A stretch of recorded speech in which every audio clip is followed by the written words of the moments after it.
Баршаңызға сәлем. Менің каналыма қош келдіңіздер. Бүгін сіздермен дәл осындай кабачкиден дайындалынатын, орысша айтқанда хрустящий кабачкидің рецептімен бөлісетін боламын. Видеоны соңына дейін көріп, арнаға жазылуды ұмытпаңыздар.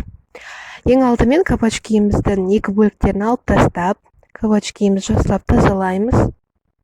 Сыртындағы қабықтарын да барлығын тазалап, қатты ұзын емес, қатты қысқа да емес, күйде туралап қоямыз.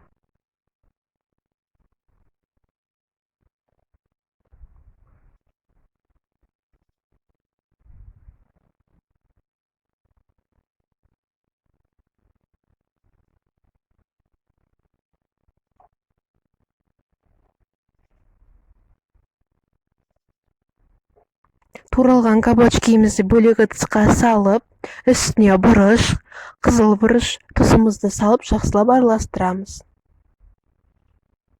Жақсылап араластыру қажет, себебі приправаларымыз барлық сіңуі керек.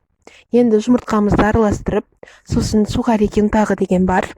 Соны бірінші жұмыртқамызға малып, сосын сухарик ұнтағымызға батырып, сосын өзіміздің пісіретін ыдысымызға ақырындап қоя беретін боламыз.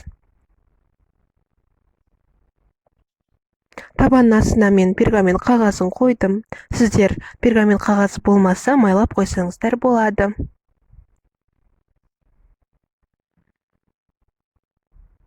Міне, енді қызып тұрған пеште 180 градуста 30-40 минут пісіреміз.